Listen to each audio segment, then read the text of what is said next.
So we're going to actually get into the event now. We have an amazing keynote sorted for everybody here.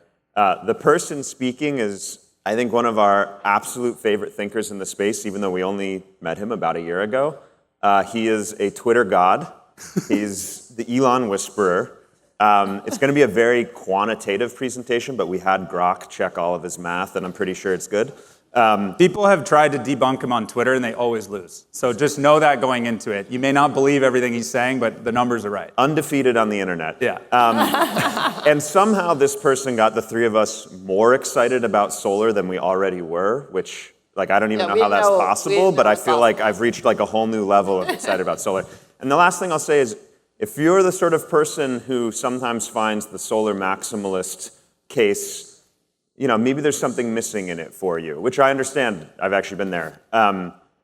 Just suspend your disbelief for a little bit and soak it in. Just see, I think you're going to take a solar pill and you're going to like it. So without further ado. What's his name? Well, that's what I'm going to say right now. Okay, without further ado, I want to invite Jesse Peltan to the... No, his real name.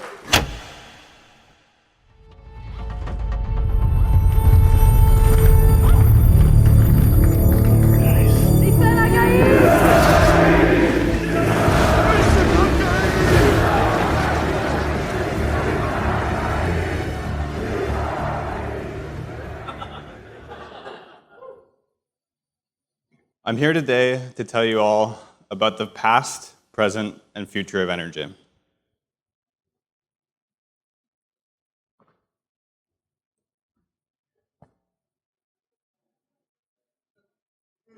To open your eyes, it's all solar. It always has been, and it always will be. And today, you are all going to take the solar pill. It's really simple. More energy is better, all the energy is solar, and the haters have no idea what they're talking about. For most of our evolutionary history, we controlled only 100 watts, just our metabolism. And the invention of fire and domestication brought a few hundred more watts under our control. But everything changed with the steam engine. Humanity's power exploded. Today, in energy-rich parts of the world, we control 100 times as much energy as our ancestors, and that has brought untold prosperity that was unimaginable before.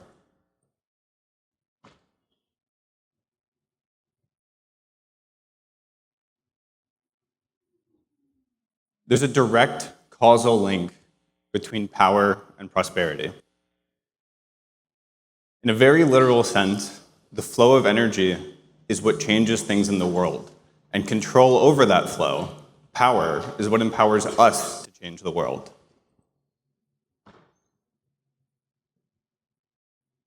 We're incredibly prosperous in comparison to our ancestors, but our ascent has only just begun. Just 1% of Earth's sunlight is 100 times our global primary energy supply. The same leap that we made from metabolism to modernity can be made again. And only solar can do this. All the energy is solar. If we look through the energy flows on Earth, we've got about 4 terawatts of tidal heating. That's from the sun and the moon pulling on the Earth as it rotates. That's already tiny in comparison to the fossil fuels, around 16 terawatts that we burn today, which is tiny against the 50 terawatts of geothermal heat that flows up from the Earth, which is absolutely nothing in comparison to the 170,000 terawatts of sunlight continuously bathing the Earth. Nothing else compares in abundance. A single hour of Earth's sunlight is as much energy as human civilization uses in a year. 2 days is as much as we've used since the beginning of the Industrial Revolution. And 3 years is as much as we would release by using the entire atmosphere, all the oxygen in the atmosphere, to burn fuel. Nothing else compares. Not even nuclear.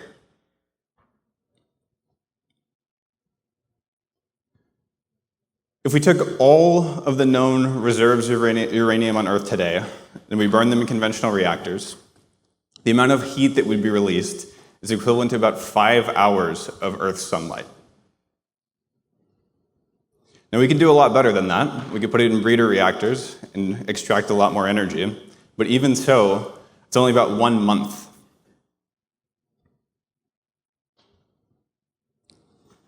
But there's a lot more uranium than just the uranium in deposits. We could mine the oceans. We could process the oceans for uranium. And if we process the entire oceans, all of the water on Earth, and extracted all of the uranium, and we tried to match the power that we get from the sun, we would run out within a single human lifetime.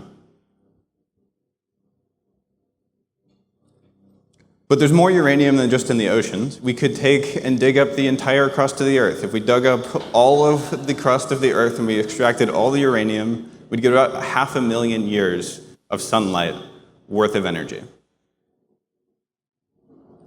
And there's more than just uranium. We could take thorium, that's about 3 times as abundant. We could get about 3 times that.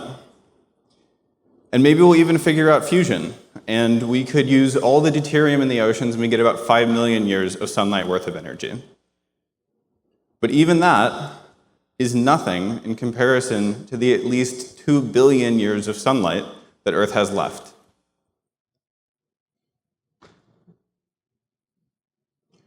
Even if we could arbitrarily convert matter to useful energy, even if we found some other energy source that could compare in abundance to sunlight, we still couldn't use more energy than we get from the sun.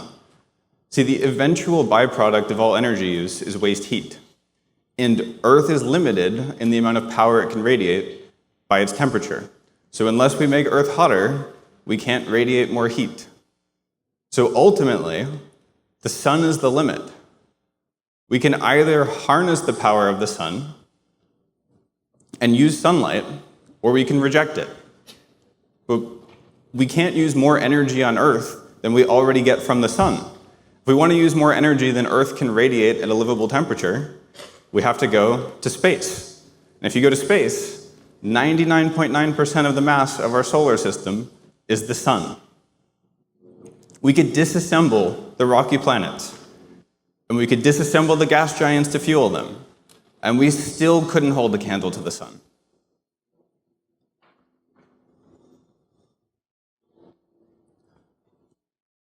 I don't have time to cover all of the objections today,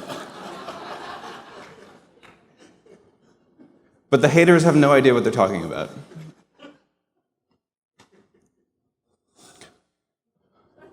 So you often hear that solar is low energy density. And normally what people will do is they'll say something like, coal is 30 megajoules per kilogram and uranium is 80 million and solar is only 1,000 watts per square meter. But if you were paying attention, you might have noticed that those are different units. And one of those is not a unit of energy. It's an awfully strange choice. If solar is this low energy density source of power, why do we use it for satellites, where weight is extremely important? So the thing is, solar, the fuel, is in the sun. You don't have to move the fuel around at all. The energy density of the fuel is irrelevant, but just for the record, it's the highest energy density of anything we do. It's protium fusion. It's the most energy-dense type of hydrogen fusion. We can't even do that type of fusion on Earth. It's more energy-dense than DT fusion. It's more energy-dense than DD fusion. It is the most energy-dense, and we don't have to move the fuel around at all. It's fusion power that is wirelessly delivered to us. That's why satellites use it, because they don't have to carry the fuel.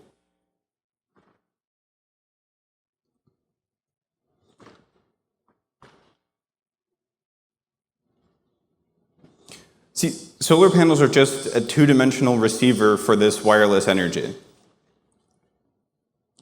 And the amount of mass that you need to do this is orders of magnitude less than the amount of mass of fuel that you would need. These are SMRs that actually work. Okay, but then what about power density? Doesn't solar take up all this area? Well, solar actually has a higher power density than civilization. Even our densest cities could generate an excess of electricity from solar, just from existing surfaces that are already covered.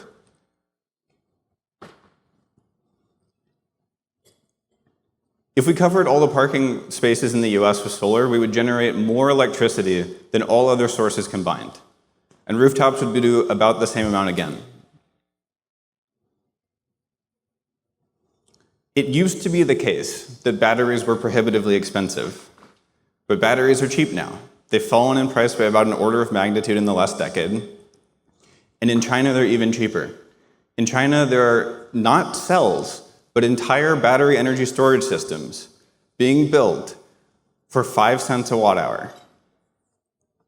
That's 16 hours of storage for less than $1 a watt. And you don't need nearly as many batteries as people say. You can get nuclear-like capacity factors with around 16 hours of storage, which means that if we could build at the prices that China is building at, you could deliver base load type capacity for about $3 a watt. But that's not just base load capacity, that's also peaking capacity. Having storage gives you something much more valuable than just a constant power output. You can actually match any arbitrary daily demand profile that you want. And most importantly, you can get that power on site. Half of the cost of electricity now in the US is transmission and distribution. And what better way to transmit power than wirelessly? The sun is wireless fusion power. Generation on the grid. We could have free fusion power tomorrow, and we would still build solar and storage for distribution cost reasons alone. China understands this. In the first half of this year, China built 256 gigawatts of solar. That's an annual rate of our entire 100 gigawatt nuclear fleet. They could build our entire nuclear fleet every single year. Nothing else can be built at this scale and this speed. China's current manufacturing capacity could build an entire US worth of generation from solar and storage alone every 2 years.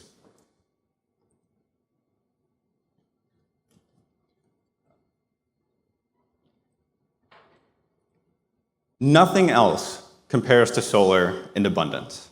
Nothing else can scale as quickly. Nothing else can scale as far.